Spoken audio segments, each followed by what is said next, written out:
Assalamualaikum warahmatullahi wabarakatuh. Sebelumnya perkenalkan, nama saya Dinda Nur Latifah Kardiman dari kelas PPKN 4B dengan NIM 2286190066 dengan dosen pengampu Bapak Iqman Nur Rahman MPD. Baik, di sini saya akan menjelaskan materi mengenai kebajikan intelektual terkait dengan tujuan dan praktik pendidikan lainnya. Slide pertama, saya menjelaskan mengenai pengertian dari kebajikan intelektual. Apa sih teman-teman kebajikan intelektual itu? Kebajikan intelektual adalah dasar bagi kepemimpinan dewasa ini, karena ia menuntut suatu kesanggupan diri untuk menjadi yang lebih baik.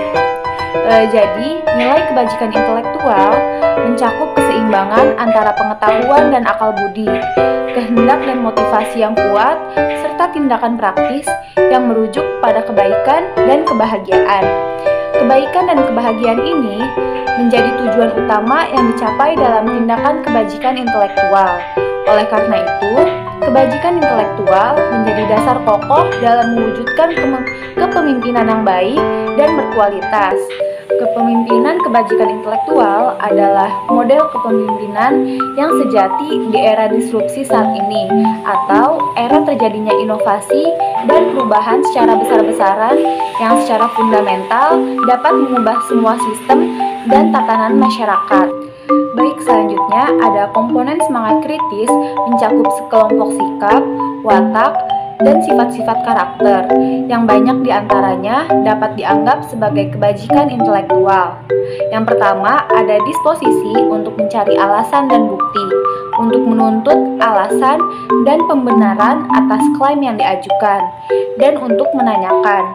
Jika sesuai dengan alasan dan bukti, kemudian menyelidiki klaim yang diajukan tetapi tidak berdasar, dan untuk terlibat dalam penilaian alasan yang berpikiran terbuka dan adil. Kemudian yang kedua, ada kemauan dan kecenderungan untuk menyesuaikan keyakinan, penilaian, dan tindakan dengan prinsip epistemik, terutama yang berkaitan dengan evaluasi normatif yang tepat dari alasan dan bukti.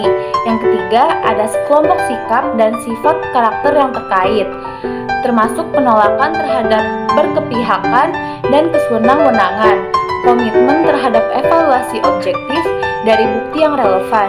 Kemudian yang keempat, ada semangat kritis pada dasarnya melibatkan kepedulian terhadap alasan dan kualitasnya, penalaran, dan menjalani kehidupan di mana mereka memainkan peran mendasar.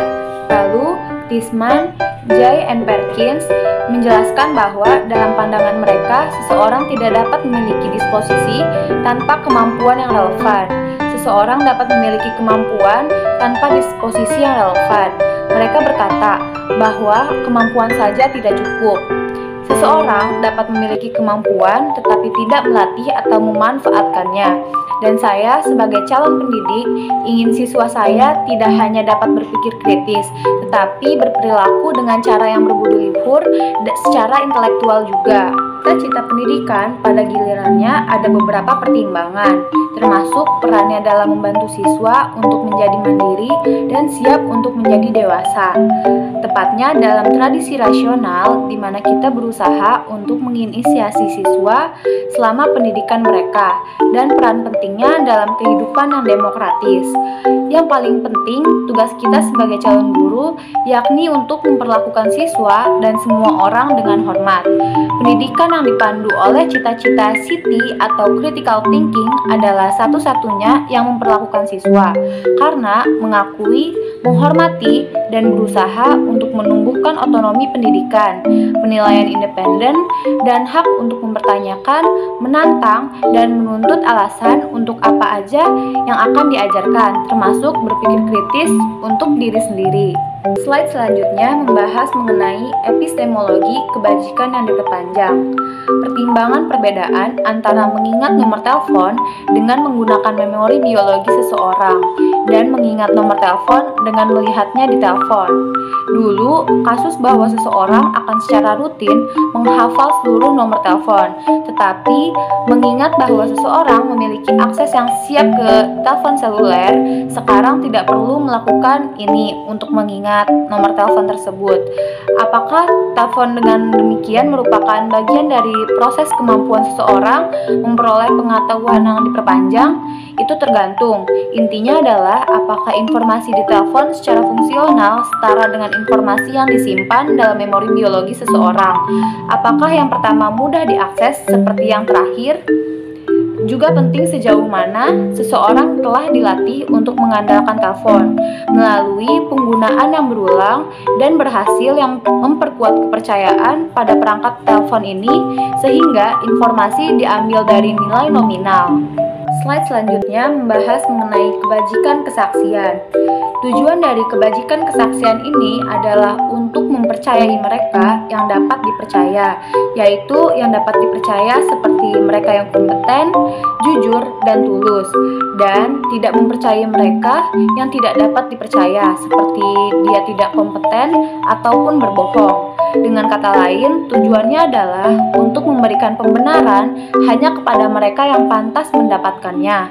Jadi dipahami bahwa kebajikan kesaksian itu sangatlah berharga.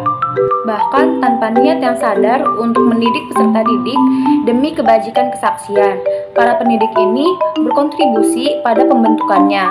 Karena pada dasarnya anak-anak memulai hidup dengan kecenderungan untuk mempercayai apa yang dikatakan oleh orang dewasa kepada mereka. Orang tua memulai proses memperkenalkan sikap yang lebih hati-hati dengan menginstruksikan anak-anak tentang orang dewasa mana yang harus dipercaya untuk mengatakan yang sebenarnya dan mana yang tidak. Guru membangun proses itu memperkenalkan gagasan bahwa tidak semua sumber cetak atau media itu dapat dipercaya, begitu juga manusia. Mungkin cukup sekian materi yang dapat saya sampaikan pada materi kali ini. Kurang lebihnya mohon maaf. Terima kasih atas perhatiannya. Wassalamualaikum warahmatullahi wabarakatuh.